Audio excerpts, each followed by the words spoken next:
Hi everyone, how's it going? My name is Matt Jarbo. This is $3 Reviews, and I just got home from seeing Hellboy, a movie that probably like many of you, when I first heard about it, when I first heard that Guillermo del Toro had lost the bid to make his Hellboy 3, closing out his story with Selma Blair and Ron Perlman, I was not happy. I was none too pleased at the prospects of the situation. I didn't quite like the idea of another person taking over the role for Ron Perlman, a person who, over the span of the last 15 years, by the way, 15 years ago, this month is when the first Hellboy came out, and I've grown kind of attached to the character, to the actor in the role. Same with Doug Jones as Abe Sapien, even though David Hyde Pierce played him in the first movie, but wasn't credited because, well, David Hyde Pierce really liked how Doug Jones acted in the part.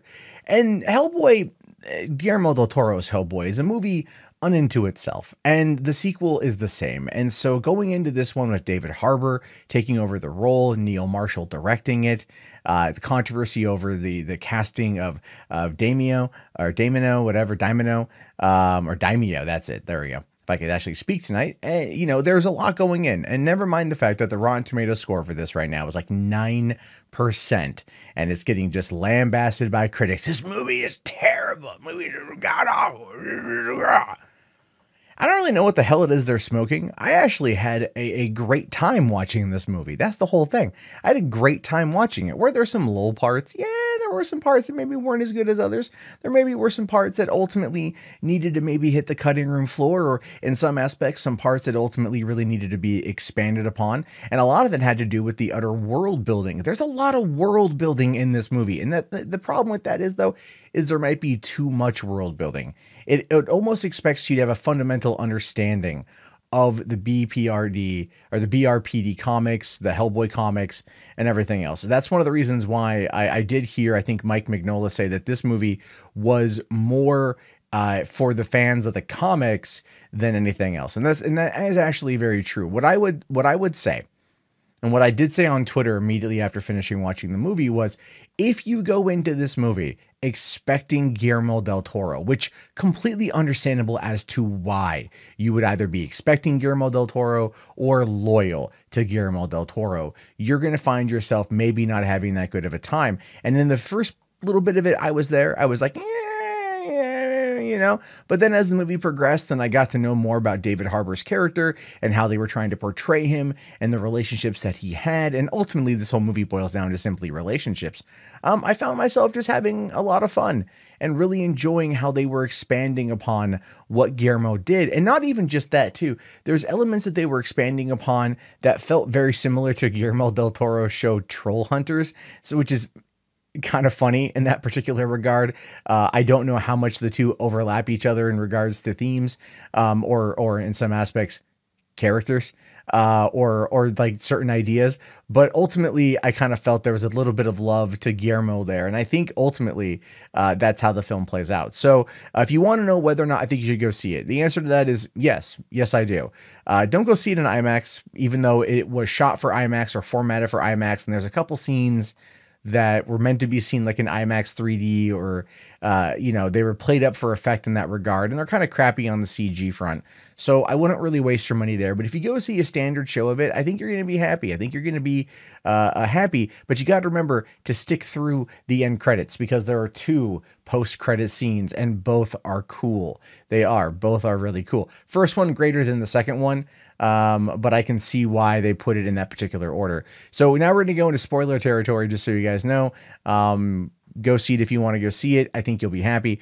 So the story of the movie is different from Guillermo's version of it, where instead of trying to deal with Rasputin's return, they are now dealing with the return of the Blood Queen. And the Blood Queen, it starts off with Arthurian legend that the Blood Queen had unleashed her plague, which is considered in this case the Black Plague, across London or across England. And King Arthur and Merlin basically parlay with her in order to surrender, but they backstab her, they cut her head off, dismember her body, and they ship it off to the five corners of the country as to undisclosed locations. So then ultimately no one could return her back to normal, and she would just stay locked away for eternity.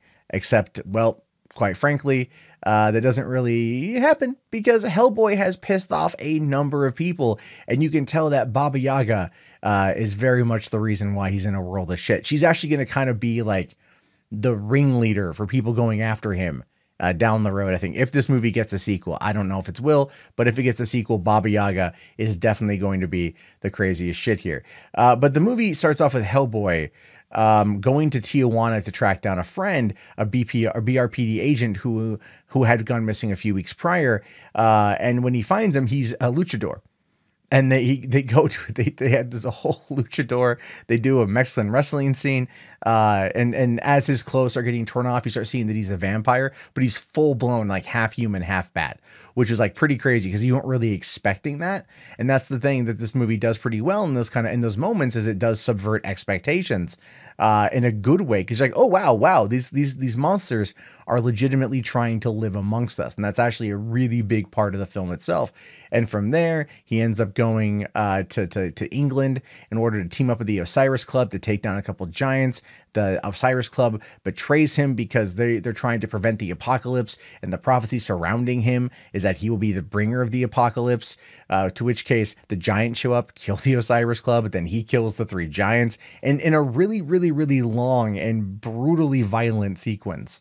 Again, using green screen, you can tell it's CG, tell it's green screen, but the way it's morphed together gives it a bit of a comical tone, which I think was ultimately what Neil Marshall was going for. So I like that quite a bit. From there, he gets saved by Alice, who was a girl who he had rescued when she was an infant, and she was taken by fairies, replaced with a changeling. That changeling is now the pig that is trying to put the Blood Queen back together because Baba Yaga gave him the information in order to seek his revenge against Hellboy, and she's mad at Hellboy because Hellboy took out her eye and banished her to an alternate dimension, but she's still able to somehow feed on children, and that is actually in the movie. You don't watch her actually feed on kids, but she's legitimately, like you do see two bodies of children like hanging up and their fingers are in this salsa-esque type stew. It's crazy. And I got to say though, the effects on the Baba Yaga bit were great because the makeup on her was awesome. It was really creepy. And the actress they got to play her is also a contortionist and was able to do some pretty physically crazy stunts with it. I thought that was wonderful. I had a lot of fun with that scene. And then of course, she kisses him like like Jack Torrance in Room 237, and it's nasty as hell. Right. But the whole time, still Hellboy is battling with his father, who he's trying to he's at odds with. And that was a bit we saw in the Guillermo del Toro version with John Hurt, but this time around it's a lot more abrasive with Ian McShane. But I still felt there was a lot of love there, that there was a lot of elements there that were fantastic and ultimately really kind of added to their relationship, and Hellboy just wanting to get answers about where he stands and where he sits in the world, which again is the whole point of everything they were talking about. The whole point of everything was that this is a place where he doesn't fit in, and the Blood Queen wants to, bring the monsters back from the dark and rule with Hellboy. But, and she's trying to play up that angle of him saying like, by the way, like we can rule side by side and you don't have to live in the shadows anymore, because that's always been a bit of the Hellboy character, is having to hide in the shadows and what he feels as a result of that. Ultimately, they she ends up getting back together, as we know. And she starts unleashing her plague, which is going to take out most of the world in a couple days. She's also, she gets full strength and ends up bringing about these demons from hell. You saw them in the gore trailer, like the big Silent Hill-esque monsters, like a big pyramid head looking mofo. And not just like one, but a whole litany of them. One of them is bigger than like a bridge, and you see it walking through the water and just takes out a bridge. And it was like, oh wow, like they were really destroying and demolishing London, while Hellboy and Alice and Daimyo, I'm probably gonna screw that up, I'm pretty sure I said that wrong, who finally gives in to his own affliction of being the leopard, start taking on the pig creature, who ultimately, this is kind of funny, nothing really, the Blood Queen shows up and she kills him, which I thought I kind of saw coming, but I like the way she did it, because the pig creature, I forget his name right now, he wanted revenge, and he was basically ungrateful for what she had given him, the power she had given him. So she takes it away. She basically reduces him to nothing. and then just pops him like a pimple, like reduces him from being a giant to being an infant, and then aborts him. Is the best way I can use to describe that. Again, this movie doesn't really shy away from a lot of kind of really crazy stuff. And then, she kills the dad because that was going to happen. Then Hellboy takes Excalibur after finding out, by the way, that he's actually the last in the Arthurian bloodline. Go figure. And, then ends up basically killing her and having a heart-to-heart with his dad, who's dead. But Alice is able to summon him back through a very creepy sequence. And he gets what he needs, and saves the day. And then the world is safe once again. And then 6 months later, they go to Siberia, take on another club of people in a really hilarious action scene where a whole bunch of dudes die. And then at the very end of that, they come across Abe Sapien, and all we see is his hand, and it cuts to black, and that's it. And I thought that was pretty cool. I thought that was pretty sweet how they brought the movie to an end by teasing Abe Sapien.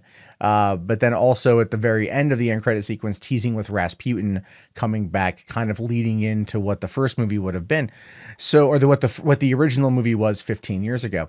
It's still weird to think 15 years ago. Now that I'm thinking about it, I'm like, damn, I'm old. Because I was 22 when that movie came out. But yeah, I mean, like, there was, again, some of the CG was pretty bad. Some of the CG was pretty good.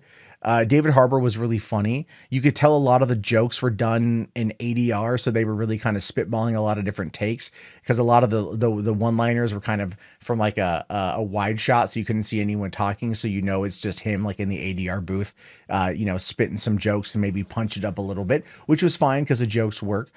You could tell he cares about the part, he cares about the role, and he really wanted to bring his own take on it, but and it was different enough from Ron Perlman to where it worked, but at the same time, Perlman is Perlman, and Perlman is what a lot of people know and what a lot of people love. And so that's going to be really hard to break. In fact, in many people's eyes, it's going to be very difficult to get past that. And I think that on top of the 9% Rotten Tomato score, which is wholly unwarranted in my opinion, a lot of people probably aren't going to go see this movie. So the likelihood of it getting a sequel is probably going to be pretty minimal right now, which is one of the reasons why I would say if you want to see some comic book movies that aren't Marvel and DC, go see this film. Go see this movie. Definitely go and check it out, because this is the type of movie that we don't get to see a lot of. And it did kind of feel like the mid 2000s type comic book movie, like this would have come out maybe after the first Hellboy, but before Hellboy 2. That's kind of how I feel about it in some cases.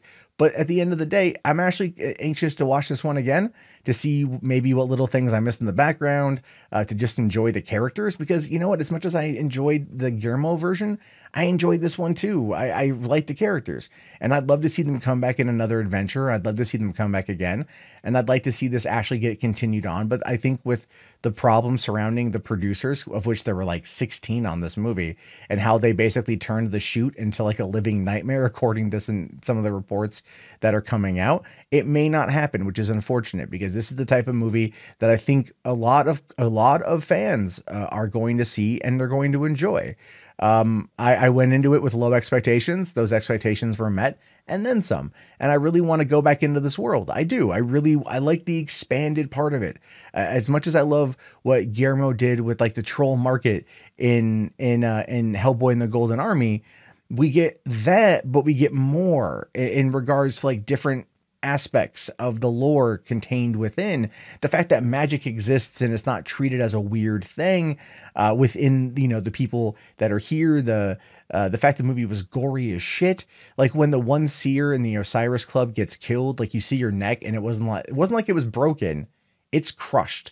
Like you see it crushed, so they put the little details that went into some of this stuff was pretty fantastic, actually. Not everything worked. Not everything was perfect, but at the end of the day, the movie is actually pretty solid. And I would recommend it. Just don't go in wanting Guillermo del Toro, and I think you'll be happy. And I think this is going to be one that a lot of people aren't going to see in theaters, but I think they're going to check it out when it comes out on home video. And I'm hoping that it develops a cult following there.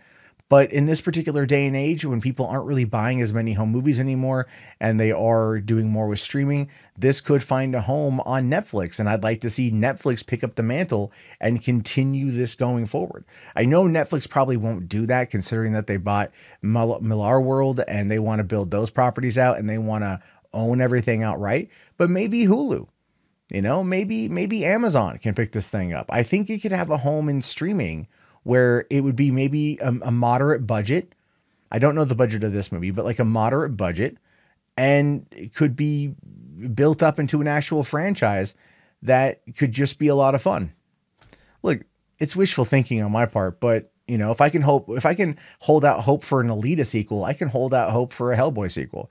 Anyway, I look forward to your guys' thoughts and opinions on this one. What did you think of the movie? Did you like it? Did you not like it? I really want to hear your thoughts on it. Let me know down in the comments below. I will talk to you guys later. My name is Matt Jarbo. This has been $3 Reviews. Have yourself a great day, and peace out.